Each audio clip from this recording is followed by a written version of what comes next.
Então, uma função limitada, definida num bloco A, é integrável a rima se e somente se o conjunto dos seus pontos de descontinuidade tem medida nula.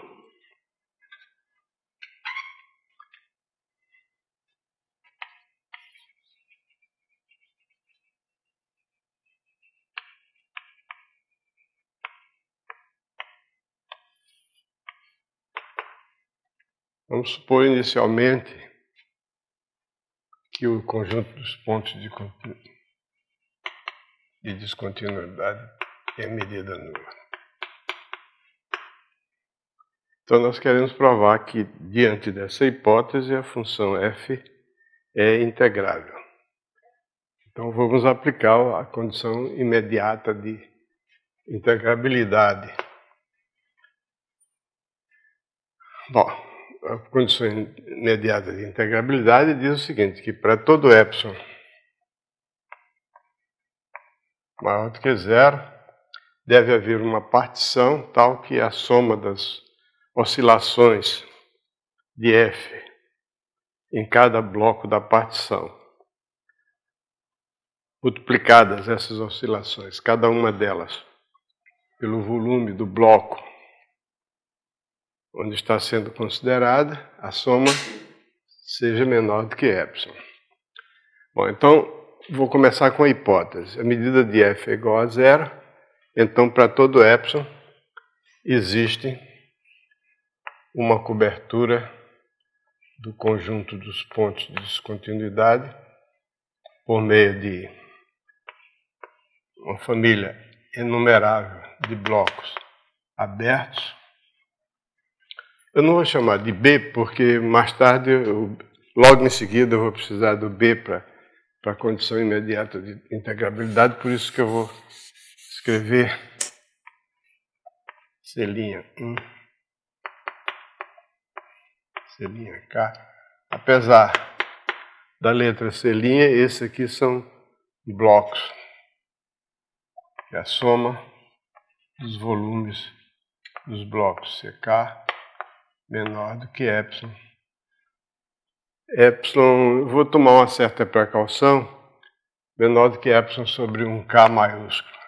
Esse K maiúsculo é a diferença entre o supremo da função e o ínfimo da função.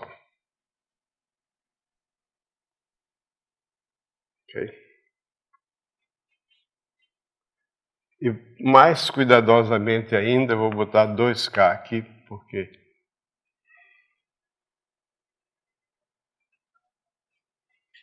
então isso se refere ao fato de que o conjunto dos pontos de descontinuidade tem medida nula, então qualquer que seja o epsilon dado, então eu tomo epsilon sobre 2K, existe uma cobertura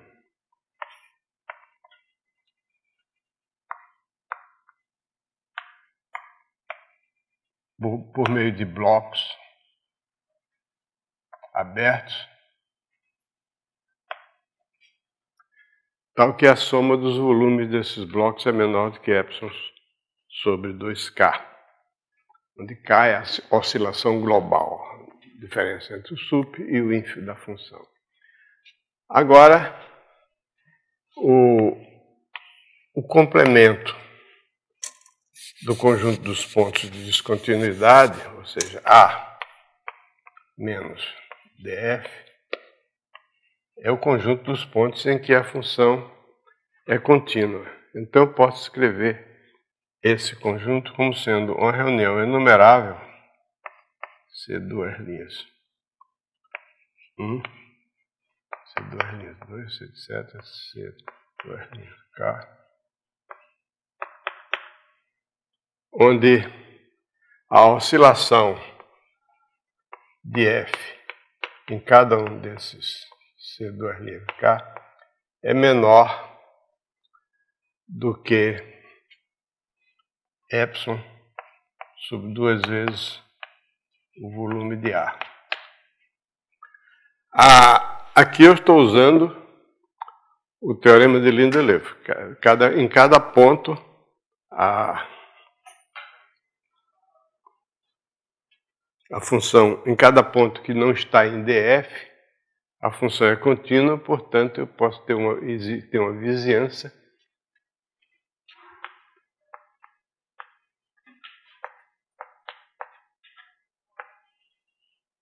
cada CK e cada C2 linha K são blocos abertos. Cada um deles é um bloco aberto. Então, como a função é contínua aqui nesse conjunto, então cada ponto desse conjunto, que é o conjunto dos pontos de continuidade da F, tem uma vizinhança, que eu posso considerar como sendo um bloco aberto, onde a função tem uma oscilação tão pequena quanto eu desejo a priori. Então eu tomo assim.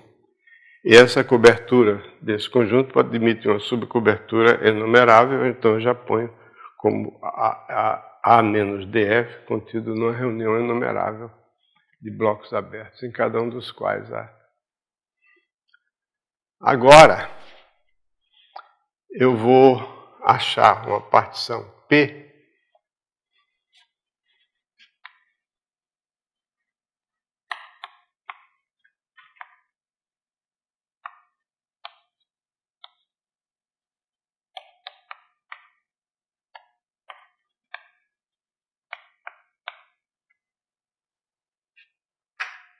tal que cada bloco de P está contido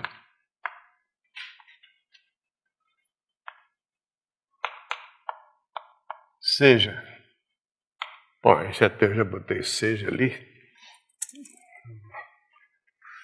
está contido num C'I ou num C2'J. Aí vocês têm todo o direito de perguntar, como é que eu sei que essa partição existe? Não é difícil de imaginar. Intuitivamente, o que eu tenho é o seguinte, eu tenho duas coleções de blocos abertos. Uma coleção de blocos abertos que cobre o DF, ok? E outra coleção de blocos abertos que cobre os pontos restantes.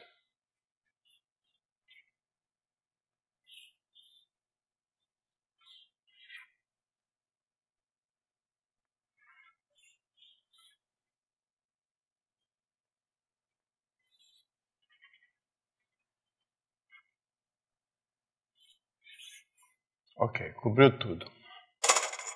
Então, aqui em branco está o bloco A, vermelho a cobertura do DF e em verde a cobertura dos demais pontos. Agora eu quero achar uma partição tal que cada bloco da partição esteja contido ou num bloco vermelho desse ou num verde. É muito simples, eu simplesmente olho, eu tenho a partição P, vai ser cada PI,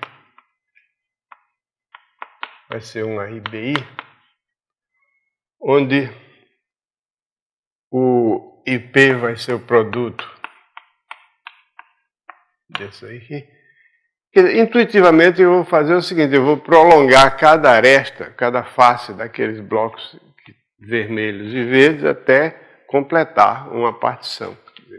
Está meio complicado o meu desenho, eu compliquei demais, mas aqui é prolongar aqui de modo a ficar uma partição. Mas o que isso significa? Significa que eu considero todos os AIs que são vértices. Os AIs são todos os vértices de algum bloco desse C' ou de algum bloco C duas linhas. E o BI também é um vértice de uma linha ou de um C' ou de um C duas linhas. Considero todos esses juntos, esses elementos, esses pontos todos juntos, eles vão cobrir o intervalo AIBI.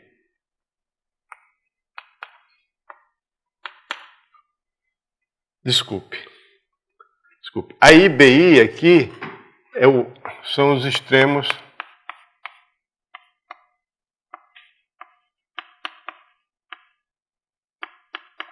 esses são os extremos do bloco A. São os vértices do bloco A. Então, o A é o produto cartesiano desses intervalos aqui. Aí, além desses extremos aqui, eu considero também todos os extremos dos pontos que são vértices de algum bloco, ou vermelho ou verde. Ou um bloco C' ou um bloco C duas linhas. Diga. Só que, em princípio, a gente ainda tem uma infinidade de blocos. Ah, é verdade. Eu pulei um detalhe, que é exatamente um dos pontos em que se requer que seja uma cobertura aberta. Um bloco é um conjunto compacto. Então, você tem... O que é isso? É um compacto. Tá bom. Então, o bloco é um conjunto compacto. Obrigado, Carlos. Então, o bloco vai estar contido numa reunião de um certo número de C', que para não complicar a notação eu ponho como se fosse consecutivo, e mais outro C duas linhas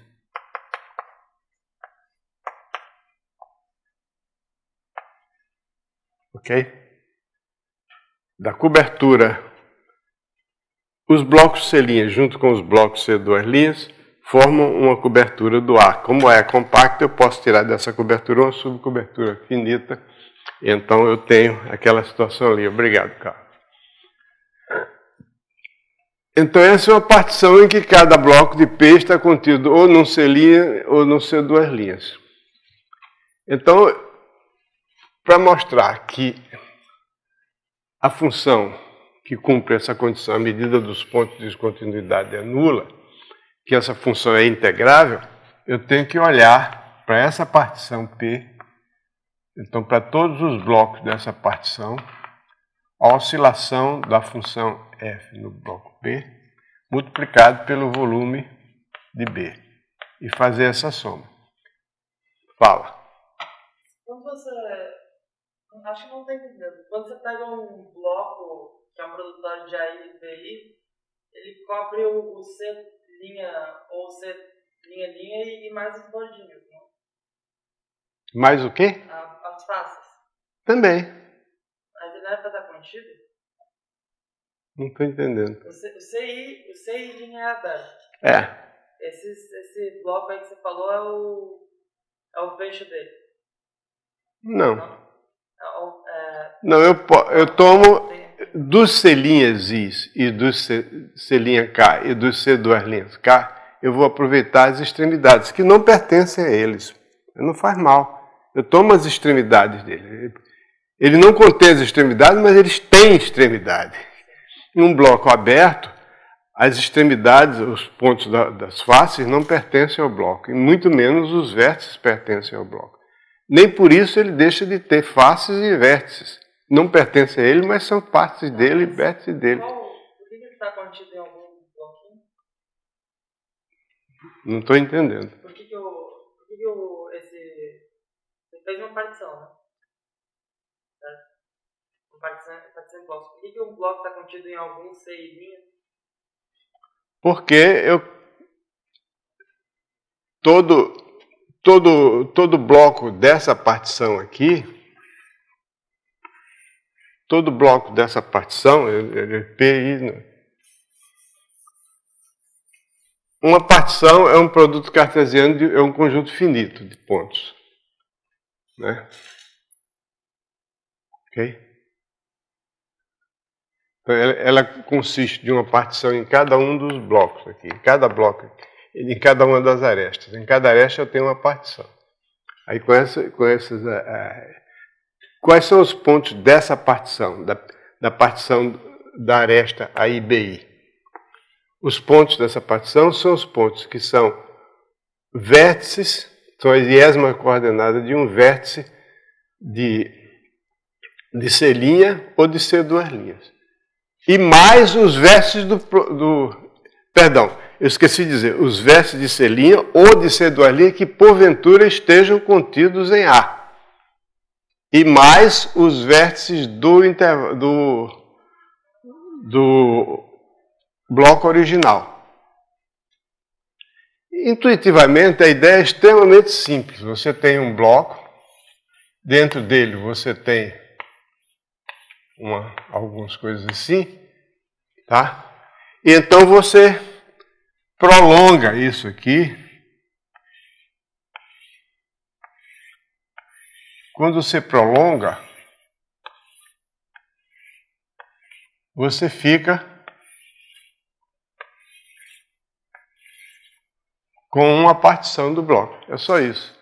Significa que eu tomo todas as iésmas coordenadas dos vértices dos pontos que pertencem a algum selinho aí ou algum selinho aí, e que estejam contidos em A. Tá? E juntamente com os vértices do coisa original. Ok? A ideia geométrica é extremamente simples. Perguntei qual bloquinho que está qual CI que está cada bloquinho tem que estar dentro de algum conjunto, de algum bloquinho aberto. Qual? Você faz umas perguntas que eu não entendo. É que assim, é que eu não sei, não estou com dificuldade de me expressar. Tá, seja X um bloco da partição. Qual partição? Essa que eu consegui. Então ele é um produto cartesiano de N intervalos. Cada intervalo desse tem dois extremos. Esses extremos têm que estar ou extremos do C' I ou extremos do C duas linhas I. Eu acho que a ideia é que ele está dizendo que o interior daqueles bloquinhos da partição pertence a um bloco. Cada bloquinho da partição, o interior dele está num bloco porque ele é aberto. Só que ele está se preocupando aí com o fecho. É verdade. Entendeu? Mas eu acho que a gente só precisa... Bom, mas aí, uma vez tendo essa cobertura finita, eu posso considerar agora os fechos, tá? Os intervalos fechados. Tá? Continua sendo uma cobertura. Então você vai ter um conjunto de blocos fechados. Não faz nenhuma diferença. Eu poderia...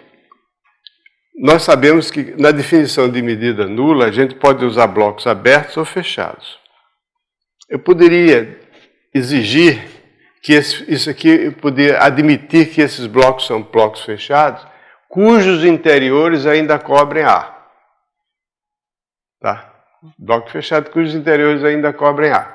Então eu tiraria essa subcobertura finita e no fundo seriam blocos fechados. Mas esse não é o problema da questão. Então você tem aqui essa soma se divide em duas partes, se decompõe em duas partes. Você tem a soma. Bom, cada bloco de P está contido num selinho, então eu vou chamar os blocos de P que estão contidos no selinho, eu chamo de B'. Ou num C duas linhas, eu chamo de B duas linhas. Então você tem dois tipos de blocos nessa partição. Aqueles que estão contidos num selinho e os que estão contidos no C duas linhas. Os que estão contidos no C' eu chamo de B', os que estão contidos no C duas linhas eu chamo de B duas linhas. Então, você tem essa soma aqui.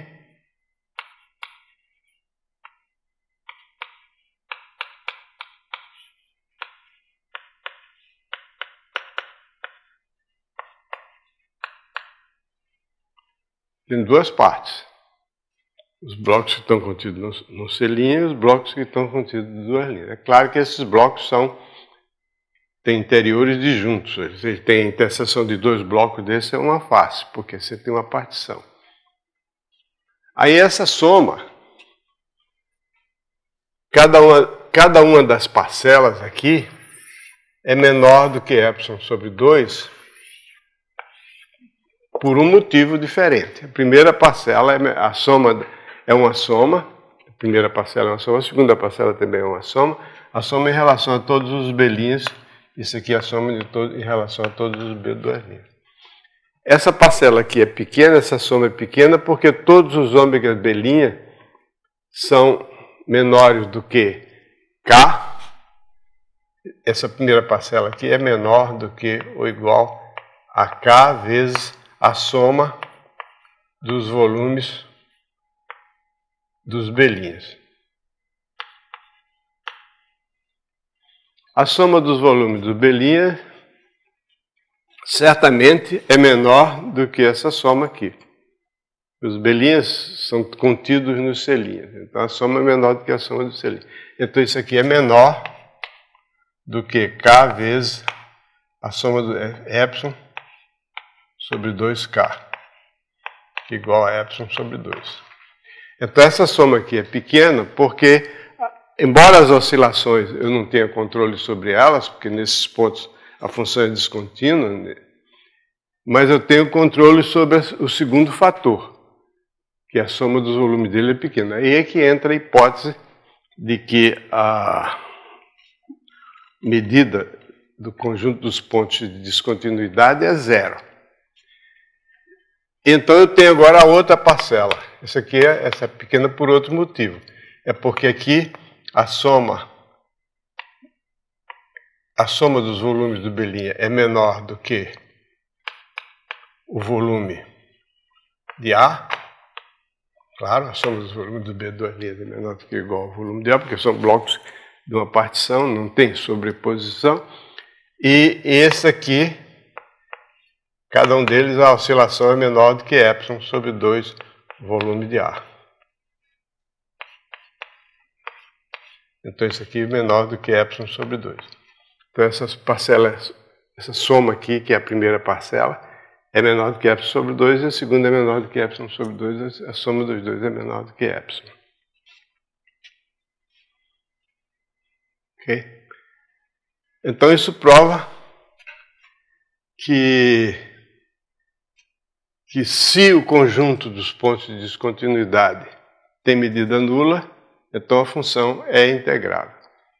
Agora vale a recíproca.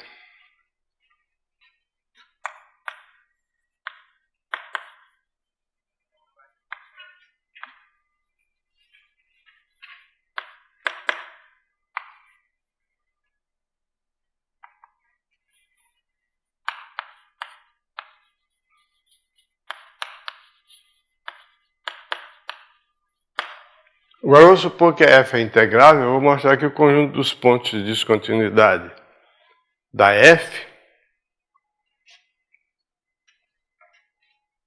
tem medida nula. Então,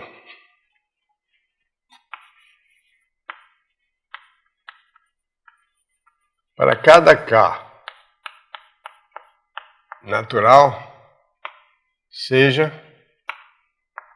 dk o conjunto dos pontos de A, tal que a oscilação de F nesse ponto é maior do que ou igual a 1 sobre K. A oscilação de uma função no ponto é o limite, quando o raio da bola tende para zero, da oscilação da função de uma bola com centro naquele ponto.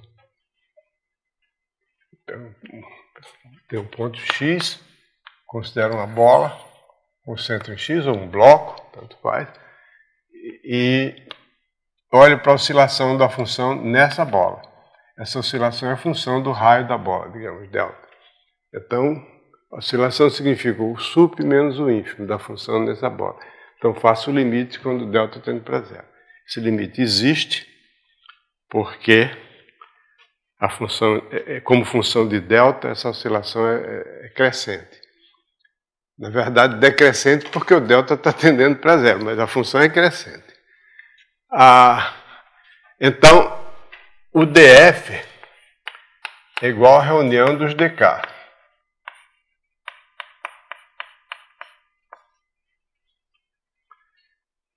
Então, para mostrar que a medida do DF é zero, basta provar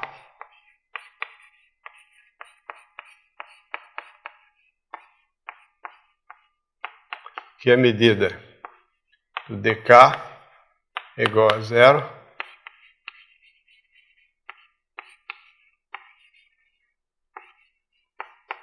Então agora eu pego um DK, quer dizer, um conjunto dos pontos em que a oscilação da função é maior do que ou igual a 1 sobre K, e vou mostrar que esse DK tem medida nula.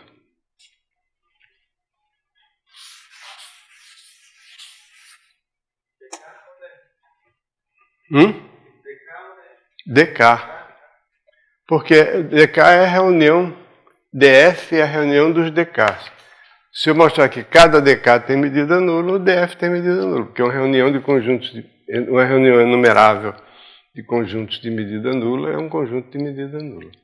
Então basta eu pegar um K e mostrar que aquele DK tem medida nula. Para fazer isso, eu simplesmente quero fazer para cada ponto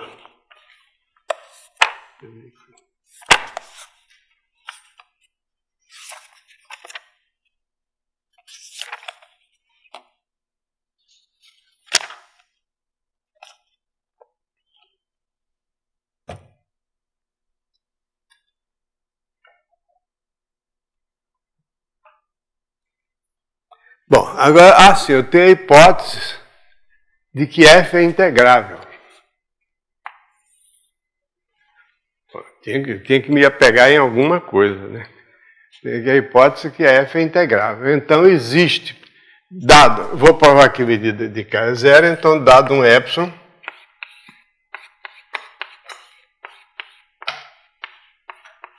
dado epsilon maior do que zero, eu quero achar uma decomposição de dk como reunião de contido numa reunião de blocos cuja soma total das medidas é menor do que epsilon.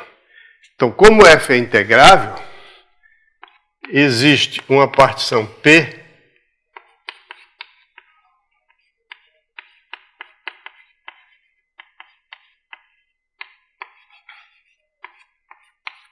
existe uma partição de A tal que a soma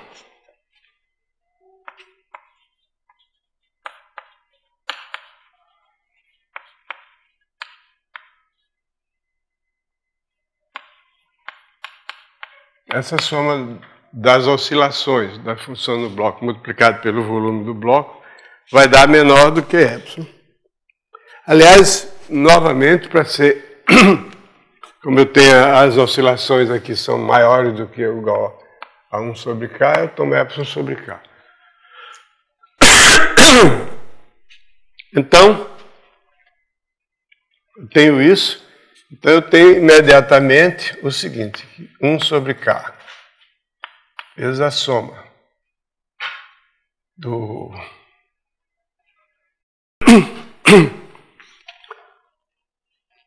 bom. Peraí. Novamente aqui eu vou ter que examinar os blocos da partição P. Existe uma partição P tal que aquilo ali vale. Eu vou chamar de B',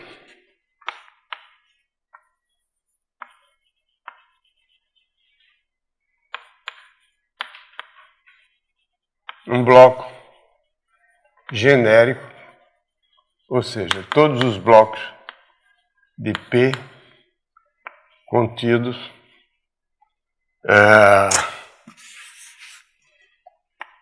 em cujo interior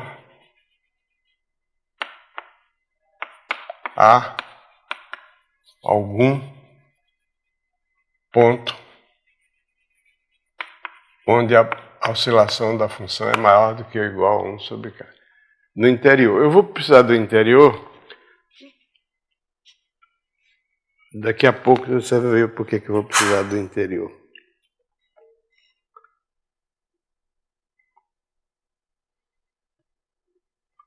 Então, para cada um desses blocos BK, então eu tenho o seguinte, que a oscilação da função f do bloco B' é maior do que ou igual a 1 sobre K.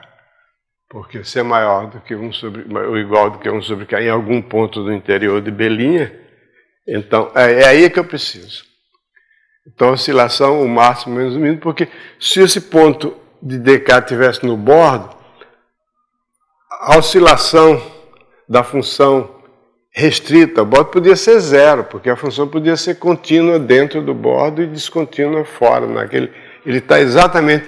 Quer dizer, suponha que você olha de perfil, você tem um ponto aqui em que a função é descontínua. Então, nesse ponto aqui, a função é descontínua, mas nele, do lado de cá, ela é contínua. Aqui está o bloco B'. Se eu pegar um ponto que está no bordo do bloco B', quando eu restringir a função ao bloco B', aquele ponto não é um ponto de descontinuidade mais. Por isso, era no global, em B, porque a descontinuidade está do outro lado. Então, a oscilação ali seria zero naquele ponto. Por isso é que eu tenho, chamado de B', um bloco genérico, qualquer bloco, em cujo interior há algum ponto de DK. Então, em todos os pontos, a oscilação é maior do que ou igual a 1 sobre K. Então, aqui, essa soma da oscilação de B' vezes o volume de B', se eu considerar isso aqui, vai dar para todos esses B'linhas aqui. Então, cada um desses, a oscilação é maior do que 1 sobre K. Quando eu multiplicar por isso aqui, vai dar maior do que ou igual a soma. Não vai dar. Vai dar menor do que ou igual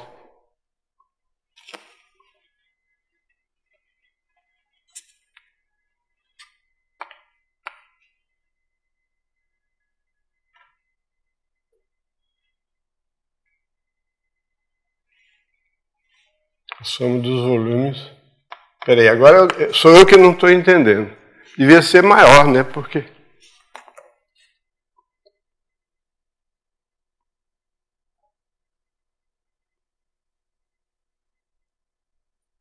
para cada um desses blocos, o ômega de B' é maior do que ou igual a 1 sobre K. Ah, sim, claro. Então é maior do que igual a 1 sobre K, de modo que esse produto aqui é maior do que igual a 1, que isso aqui é menor do que isso, besteira. Que é menor do que a soma dos volumes dos B, que é igual ao volume do A. Não, que é menor do que a soma de todos os volumes de B quando B pertence a P.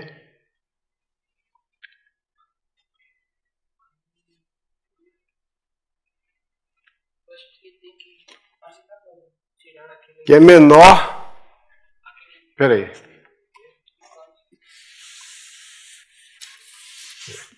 Então, chamo de B' um bloco qualquer em cujo interior há algum ponto de K. Então, a oscilação de ômega, a oscilação de F em B' é maior do que ou igual a 1 sobre K. Aqui está explicado por que eu preciso que seja um ponto do interior.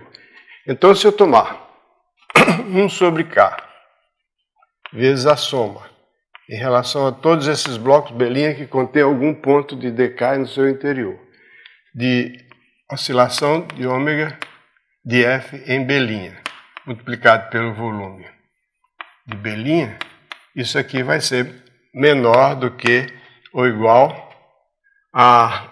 Isso aqui é maior do que 1 sobre K. É menor do que a soma dos volumes. Eu acho que no primeiro termo é que isso é um volume só. Ah, sim. No outro você compara com o outro. Não, desculpe, não tem que... é aqui.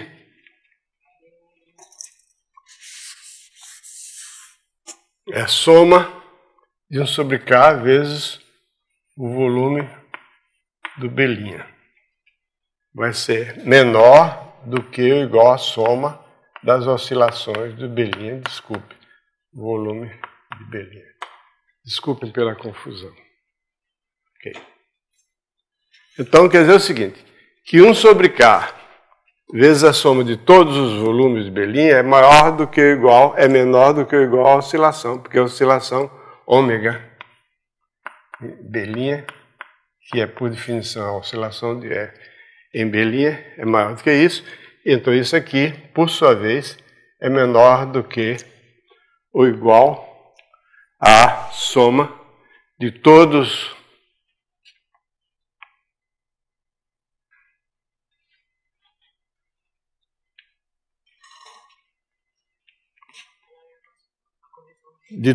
eles que entra com a condição de integrabilidade. Isso aqui é menor do que a soma de todos, isso aqui em relação à soma em todos os B', e soma de todos os B pertencentes a P de ômega de B vezes o volume de B, que é menor do que epsilon sobre K. Então a soma dos volumes dos B' é menor do que epsilon.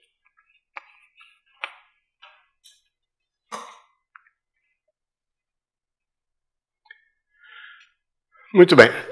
Isso não prova ainda, tem um pequeno detalhe aí, isso não prova ainda que o dk tem medida nula. Que o dk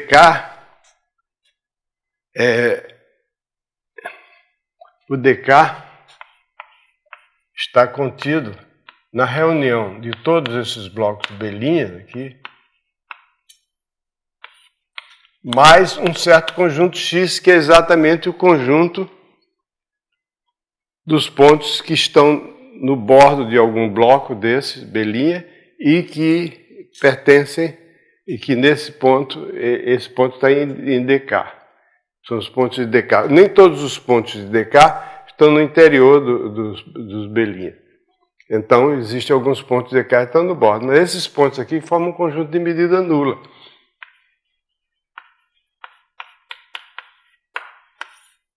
E a soma dos volumes desse aqui é menor do que epsilon. Então tem uma pequena observação. Na definição de conjunto de medida nula, quando você diz que dado qualquer epsilon, você pode colocar o seu conjunto que você quer provar que tem medida nula no interior de uma reunião de blocos cuja soma total dos volumes é menor do que epsilon, você pode aliviar um pouco essa condição admitindo que além desses blocos ainda tem um conjunto de medida nula. Isso continua sendo um conjunto de medida nula. Está mostrado aí no livro com todo detalhe. O que é só, dado um epsilon, você cobre o x por outros blocos ali e depois... Então o dk tem medida nula. Concorda, Renan? Bom, então, quer dizer, uma função é integrável se somente se o conjunto dos seus pontos de descontinuidade tem medida nula. Isso nós vamos precisar porque nós vamos... Bom, isso é um critério geral, absoluto.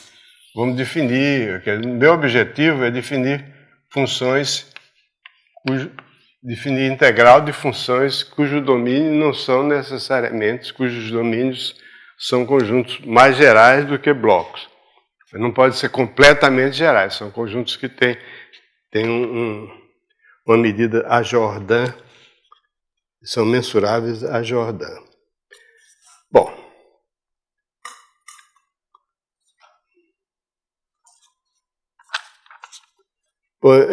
alguém tem alguma pergunta sobre isso? Não daria para simplesmente pegar um bloco fechado, senão não resolve o problema da borda? Mas aí eu tenho um problema de você ter...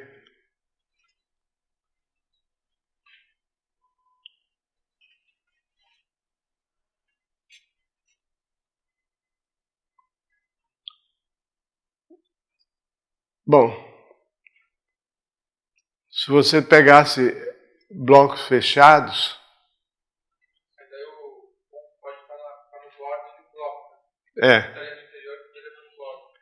quando o ponto está no bordo, você não pode garantir que, de qualquer modo, seja como for, mesmo que você pegasse bloco fechado, não tem importância. Você não pode garantir que a oscilação da função no bloco é maior do que a oscilação da função em qualquer maior do que ou igual do que a oscilação da função em qualquer um dos seus pontos.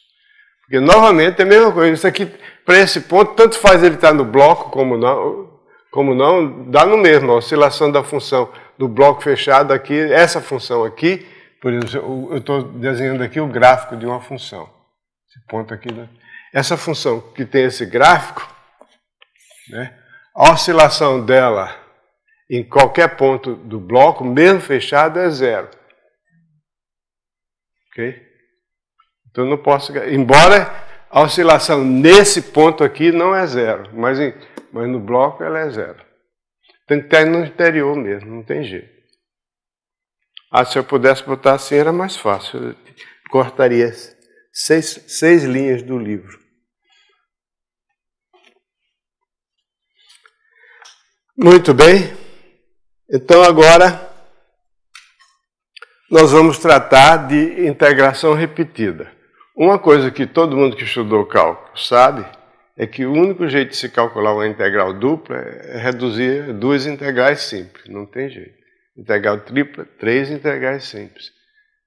Então, essa aqui é a redução de uma integral num bloco a uma repetição de integrais em segmentos de reta, que são as arestas do bloco.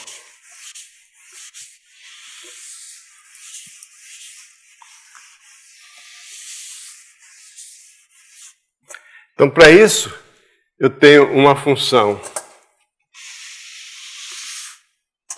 definida num bloco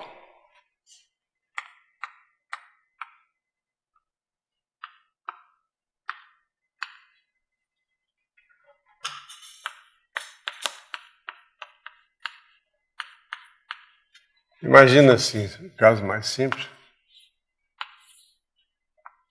O bloco é um produto de dois segmentos de reta. Então, para cada x, esse bloco, eu suponho que é o produto de A1 por A2 blocos.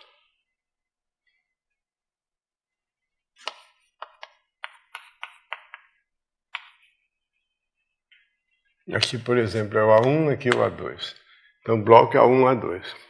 Então, para cada x pertencente a 1, eu defino uma função f de x de A2 em R, assim, f de x y igual a f de x y. Basicamente, aqui eu tenho o A1, aqui eu tenho o A2, e que para cada x em A1, eu olho para a função restrita, a função f, que era definida no bloco todo, considero ela definida em A2, fixando o x. Então, a gente define essa função, f de x de A2 em x, e a integral em relação a A2 de f índice x de y dy, eu vou chamar de φ de x. Gostaria de fazer isso. Acontece o seguinte, que a f pode ser integrável sem que a f índice x seja. Supor que a f seja integrável.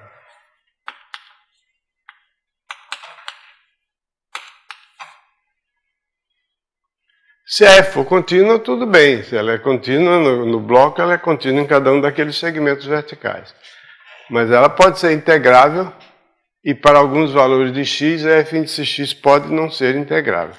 Você pode imaginar uma função cujos pontos, que é contínua em todos os pontos, por exemplo, é igual a zero em todos os pontos, menos sobre essa reta vertical aqui, em que ela é descontínua, muito descontínua. Por exemplo, uma função que é igual a f de x de 1 meio. Vamos supor que isso aqui seja A seja o intervalo 0,1 multiplicado pelo intervalo 0,1. Eu vou definir uma função de A em R, assim, f de x, y igual a 0, se x diferente de 1 meio. Quer dizer, fora do segmento médio desse quadrado, vertical médio, ela é identicamente nula.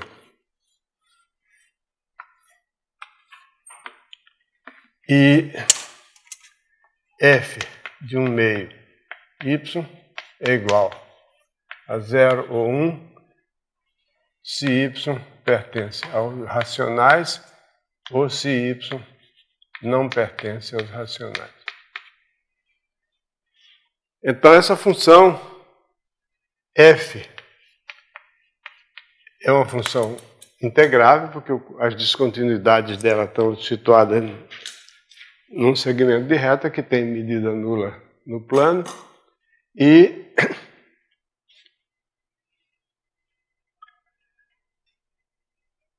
f índice meio não é integrável.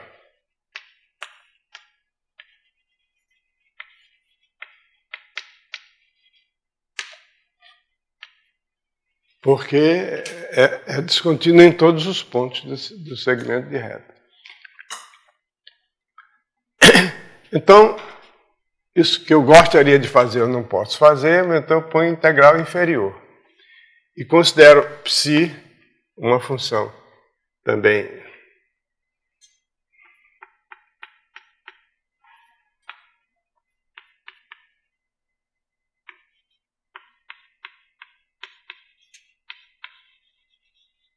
então, φ e psi são funções de A1 em R.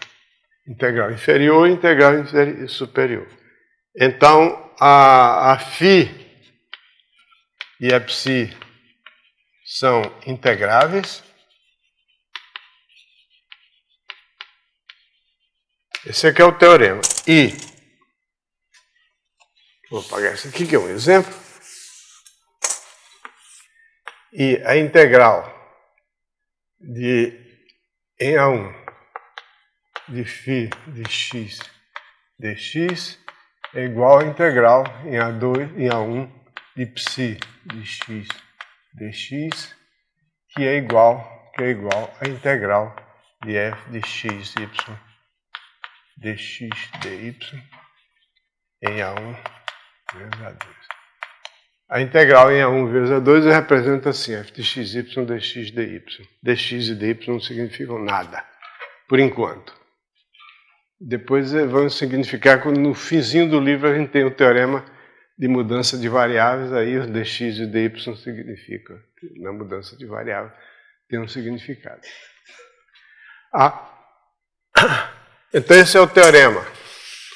Teorema da integração repetida. Vou repetir o teorema da integração. Suponho que eu tenho uma função integrável definida num produto cartesiano de dois blocos, portanto, de um bloco de dimensão soma m mais n. Então, para cada x em A1, eu defino essa função f de x assim, e defino as duas funções, φ e psi, como sendo integral inferior e integral superior. Pois bem, a f de x, índice x, não é integrável sempre, é integrável na maioria dos casos, mas não é sempre. Mas as suas integrais são integráveis e a integral da integrais é igual à integral dupla. Quer dizer, a integral dupla pode ser obtida por meio de uma integral repetida. Primeiro em relação a y, depois em relação a x. Isso significa que isso aqui é integral em relação a x, isso aqui é igual à integral em relação a x da integral de f de x, y, dy em relação a y. Então você pode botar o dx lá.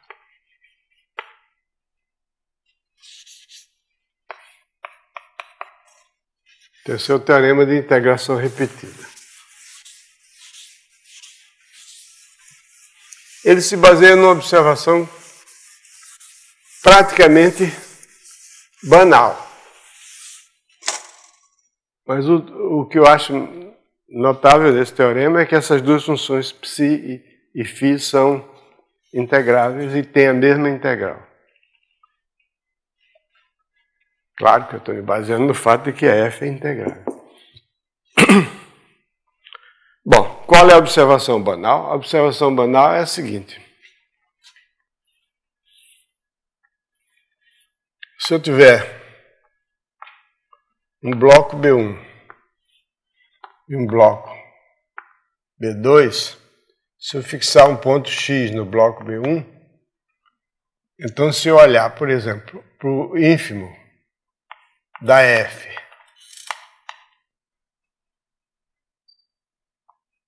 no bloco B1, B2,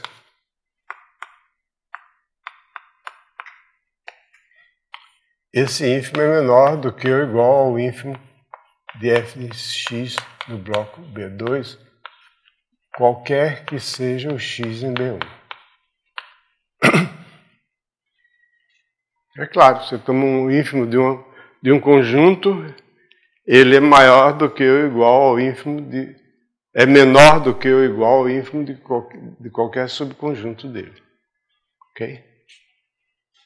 Então, o ínfimo no conjunto todo é menor do que ou igual ao ínfimo só aqui. Assim. Ok? Essa é a observação. A única coisa que tem. O resto é só observar o seguinte. Que basta provar o seguinte. Que para toda partição P,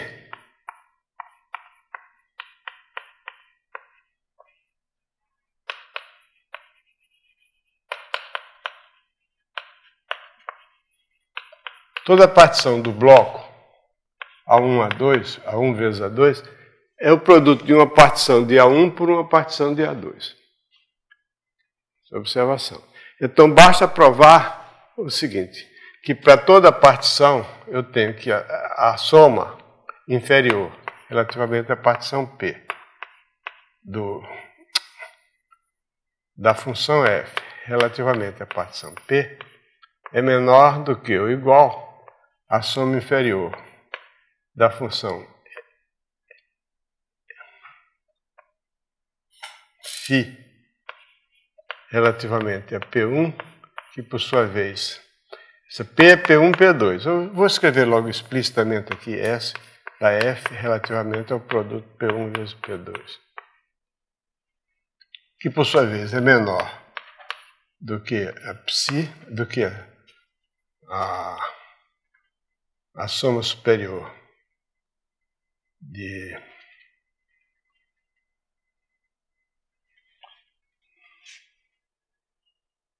φ relativamente a P1, que é menor do que ou igual a soma superior de F relativamente a P1, P2, e analogamente para psi também. Ok? Ok. Basta provar isso. Uma vez provando isso, o resultado está provado. Pelo seguinte, porque se eu provar isso para φ, a mesma demonstração vale para psi. E é claro que o sup desse aqui é igual ao ínfimo desse, e esses dois ficam espremidos no meio, então esses dois têm o sup de um é igual ao ínfimo do outro, então a φ é integrável. E além disso, a integral da φ vai ser a integral da f, por causa dessas relações aqui, porque ela fica comprimida entre os dois. Então basta provar isso. Uma vez provando isso, a outra da psi se prova do mesmo modo. Na verdade, basta provar isso aqui, porque a outra é análoga. É a mesma coisa. Então, para provar isso aqui, eu me baseio naquela observação inicial, que é isso aqui.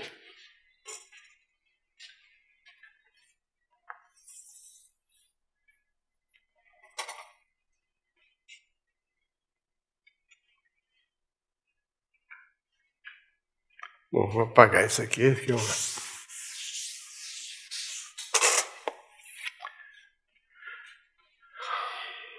Bom, então eu tomo uma partição P, que é o produto de P1 por P2, e então para cada bloco B1, B2 dessa partição P, P1, P2, eu tenho o seguinte, que é a soma do mínimo de F, B1, B2, vezes o volume de B2 é menor do que ou igual à soma do mínimo de Fx em B2 vezes o volume de B2.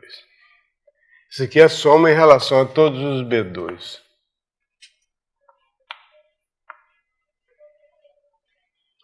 Isso aí é porque eu quero olhar para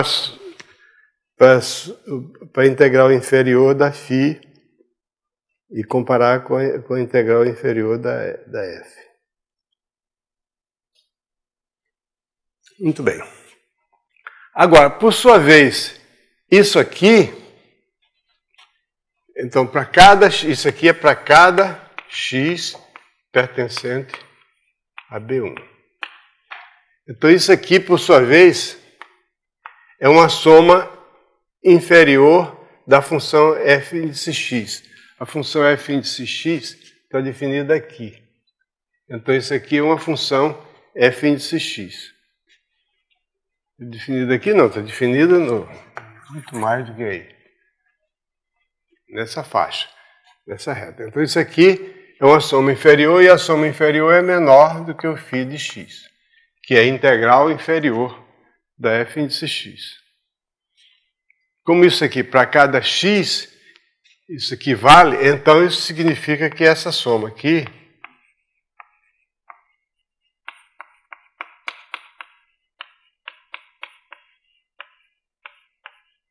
se isso aqui é verdade para todo x, então essa soma é menor do que o mínimo de φ de x em B1.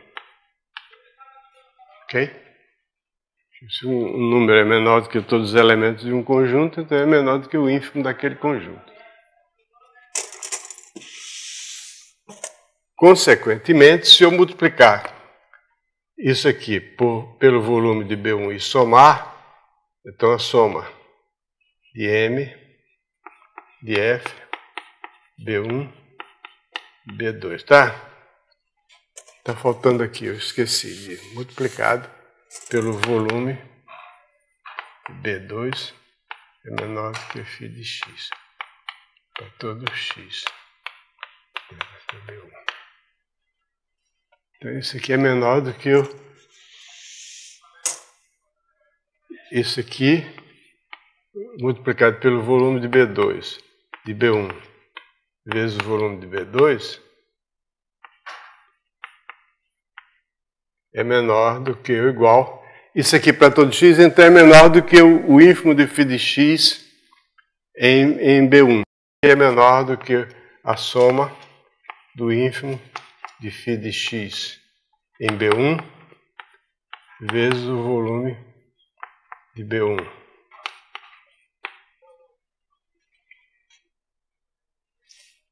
Mas o que é isso aqui? Isso aqui é a soma inferior de f relativamente à partição P1 e P2. Isso aqui o que é? Isso aqui é a soma inferior de φ relativamente à partição P1. Então isso aqui é o que eu queria provar. Com isso fica provado o teorema. Por quê? Porque a outra desigualdade é análoga e a segunda, e com o psi também dá a mesma coisa, então a gente tem o teorema relativo à integração repetida. Olha, nós vamos terminar a matéria desse livro. Como eu disse antes, a minha esperança é que termine isso antes da Copa, porque quando começar a Copa eu não vou mais dar aula. Eu certamente vou acabar bem antes da Copa. Você gostou, né, Milena? O que foi? Começa daqui 2 semanas. O que é isso? Na próxima semana eu termino esse capítulo. Então depois eu tenho outro capítulo que é curto, só tem um teorema, que é o teorema um teorema longo, 2 aulas dá para dar o teorema de mudança de variáveis integrais múltiplas e acabou o livro. Que dia que é a prova? É sexta-feira da próxima semana. Ok. Depois vocês vão decidir o dia que vocês querem fazer a prova final. Já disse, a prova final não tem escapatória. Se não fizer a prova final, é 0. Você pode escolher uma das 2 provas, a primeira ou a segunda, mas... Muito bem.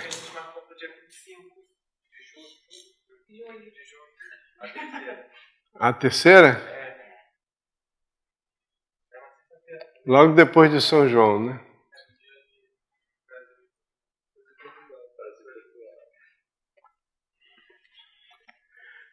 Bom, o restante desse capítulo tem o seguinte objetivo. Se você perguntar a qualquer pessoa que não seja matemático, mas que use matemática, por exemplo, um físico, um engenheiro, um estatístico, etc., como é que se define a integral de uma função de várias variáveis, dificilmente ele vai falar numa partição de um bloco. Para o começo de conversa, a função que ele vai considerar raramente está definida num bloco, está definida num conjunto aqui. Então você tem um conjunto A, que não é necessariamente um bloco, você tem uma função f com valores reais. E então você quer definir a integral dessa função. Para começo de conversa, esse conjunto A não pode ser um conjunto qualquer. Tem que ser um conjunto bem comportado. Aliás, eu não chamo de A, é o bloco no qual ele está contido. Vou chamar de X o conjunto. Então não pode ser um conjunto qualquer. Então tem que ser um conjunto chamado X, um conjunto J mensurável. J mensurável significa que a medida interna dele é igual à medida externa. Tanto faz tomar a medida interna como a medida externa, é a mesma coisa. Medida interna é quando você olha o conjunto de dentro para fora. Externa é quando olha de fora para dentro.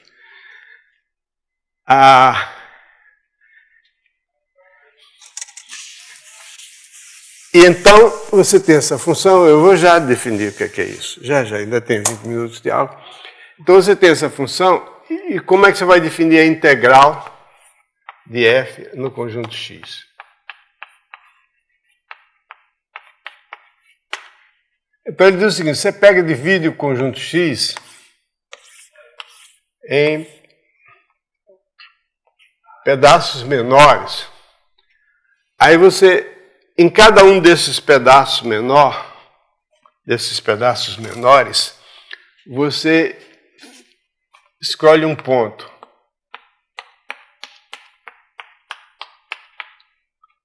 Se for uns pedaços pequenininhos, esse ponto já mais ou menos diz o tamanho da função ali naquele conjunto. Então você multiplica o valor da função nesse ponto pelo volume desse pedaço. Então você tem, por exemplo, você tem x, é uma reunião, uma decomposição de conjuntos de I, que são conjuntos, vou usar a anotação daqui,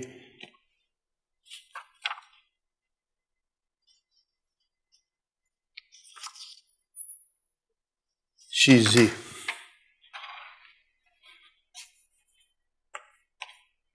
Então, divido o x como uma reunião de conjuntos xi, de modo que esses conjuntos não sejam sobrepostos. A condição é que nenhum desses conjuntos pode conter o ponto interior ao outro. Quer dizer, a interseção de dois quaisquer está contida na fronteira comum, se houver fronteira comum. Está contida na fronteira de um e na fronteira do outro. Então não tem pontos interiores em comum. Então você pega, em cada um desses pontos, em cada um desses conjuntos você tem um ponto escolhido. Digamos que se I. Isso aqui é o que se chama uma decomposição de X. Isso aqui, quando você escolhe em cada conjunto da decomposição, você escolhe um ponto, isso é o que se chama uma decomposição pontilhada. Então você tem uma decomposição. Decomposição formada pelo XI e pelo XI. Então você faz o seguinte, para cada elemento da decomposição, você tem o que se chama uma soma de Riemann relativamente a essa decomposição.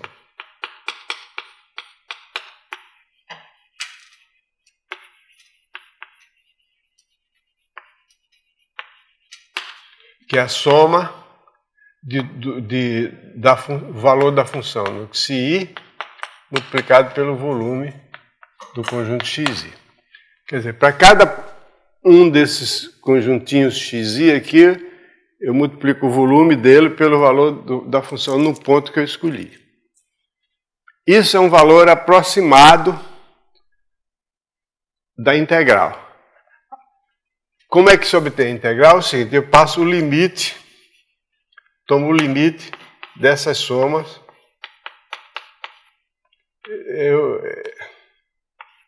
A anotação do livro é um D estrela para dizer que esse D não é um D pura e simplesmente, não é uma decomposição pontilhada, D estrela. Cada elemento da decomposição vem acompanhado de um ponto nele contido. Quando a norma da decomposição tende para zero. Esse limite é integral. Bom, o que quer dizer esse limite quando a norma da decomposição tende para zero? A norma da decomposição é o maior diâmetro de um conjunto da composição. Quer dizer, quando eu digo que a norma tende para zero, significa que os conjuntos dos XI todos vão ficando cada vez menores e menores e menores.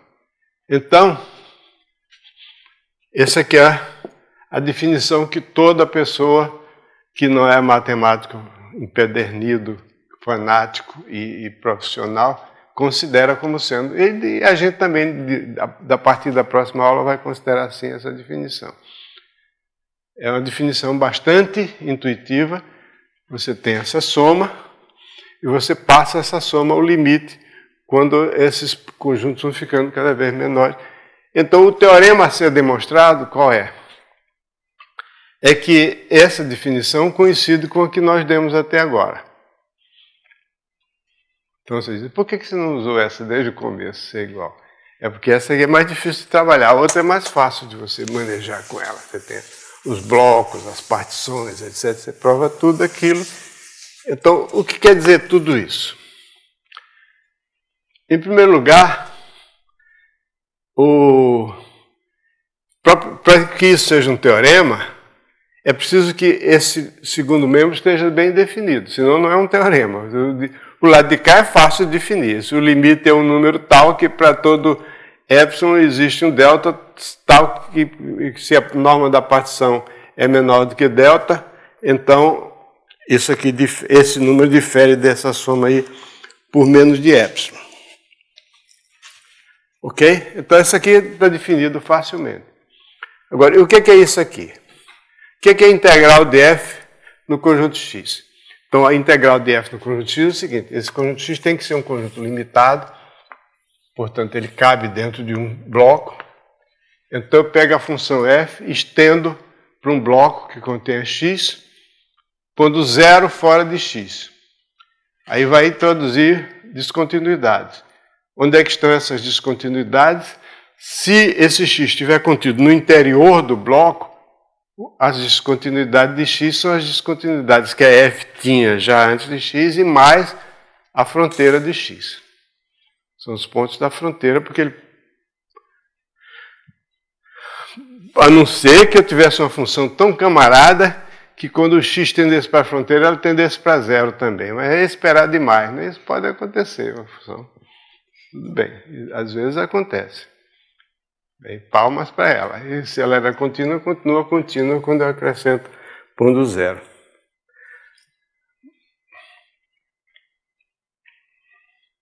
Aliás, tem um livro que eu escrevi, que foi o pai de todos esses livros aqui, que é Análise no Espaço RN, que as funções estão assim, então elas tendem para zero ali no bordo.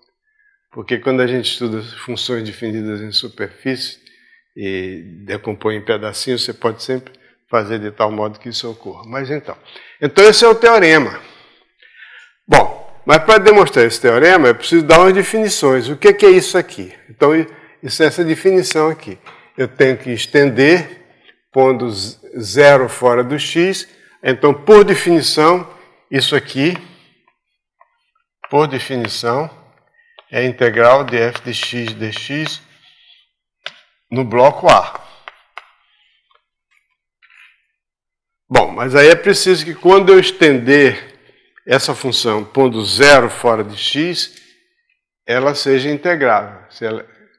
Então, para isso, é preciso que ela fosse integrável antes e que a fronteira de x seja pequena, tenha medida nula. Que aí a integral existe, aí vai ter tudo medida nula mesmo, vai ser integrável. Então, nós vamos considerar conjuntos cuja fronteira, claro, para falar e dizer que as descontinuidades residem na fronteira, é preciso que esse x esteja contido no interior de A, senão não dá, né? Então, esses são os conjuntos J mensurável.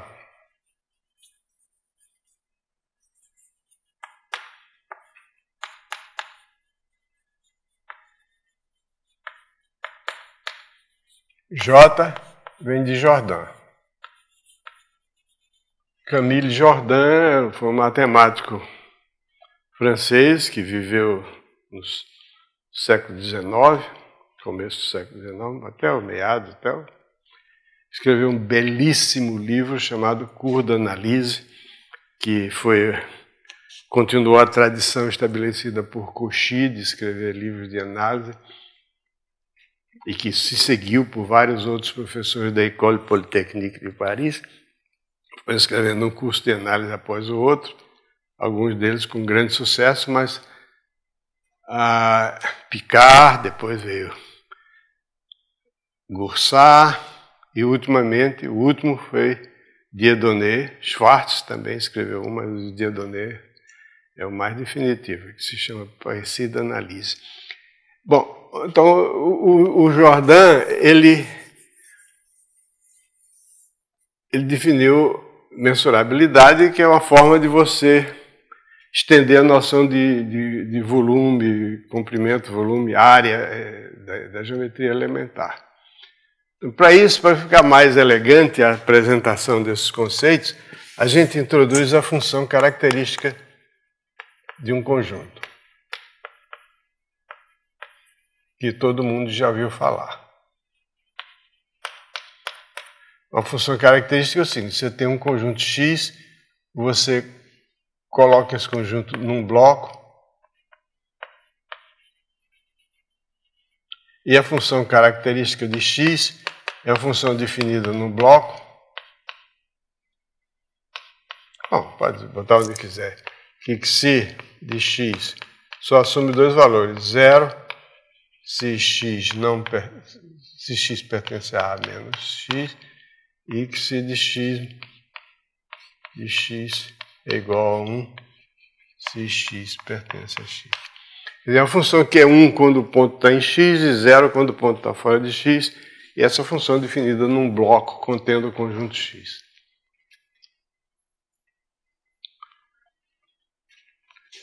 E sempre a gente pode supor que essa função, esse X está contido no interior do bloco, de modo que o conjunto dos pontos de descontinuidade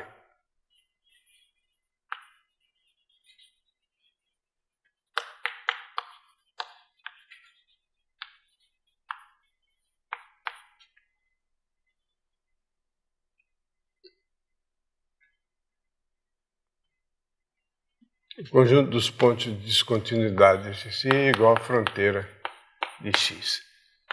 Se x está contido no interior de A. Então, esses são os pontos de descontinuidade, que a função é constante igual a 1, e a gente define o volume interior de x como sendo a integral inferior de x. Esse é o volume interno do conjunto x. E o volume externo é a integral superior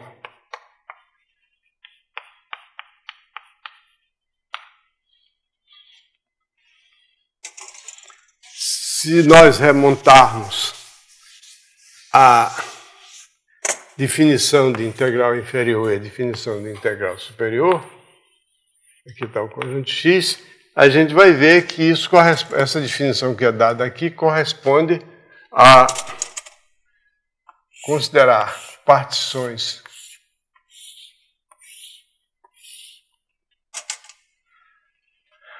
do bloco A,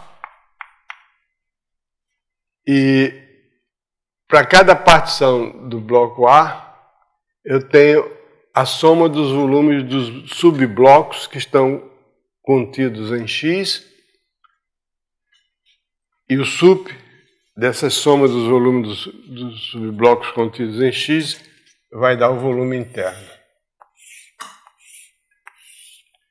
Então, quando eu considero os subblocos que estão contidos em x,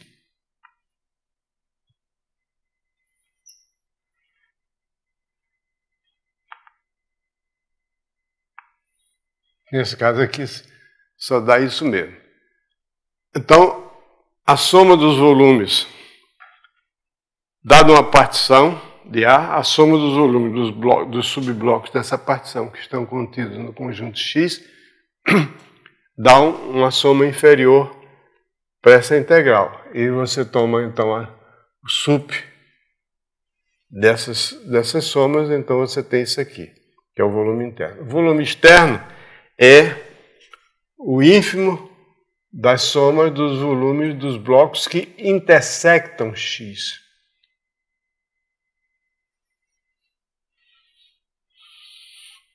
Nesse caso é uma coisa assim.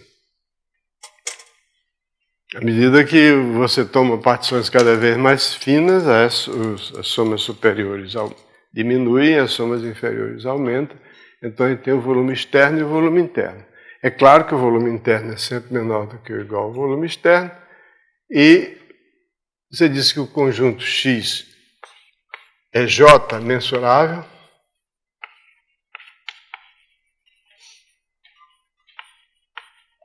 ou seja, mensurável a Jordan, se o volume interno for igual ao volume externo. Ou seja, se a função característica for uma função integrável.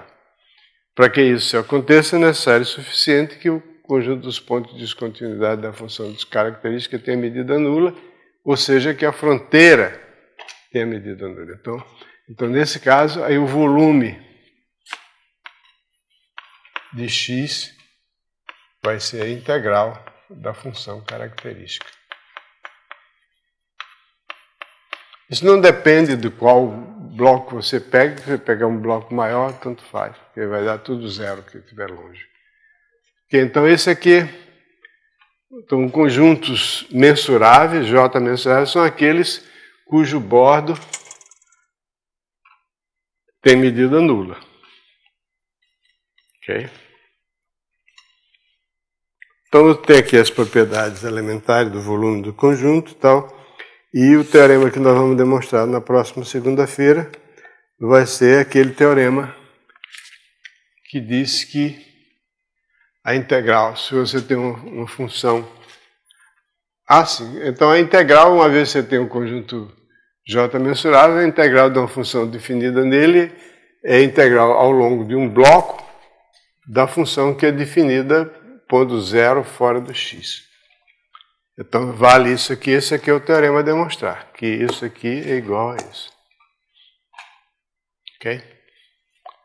Ok, depois disso, aí só resta o último capítulo, que é demonstrar o teorema de mudança de variáveis, aí vocês ficam livres de mim. A menos que vocês queiram continuar o curso até o fim de junho, eu tenho a obrigação de continuar, se vocês quiserem. Aí não terá mais prova, é só para quem quiser. Aí eu falar em outra coisa.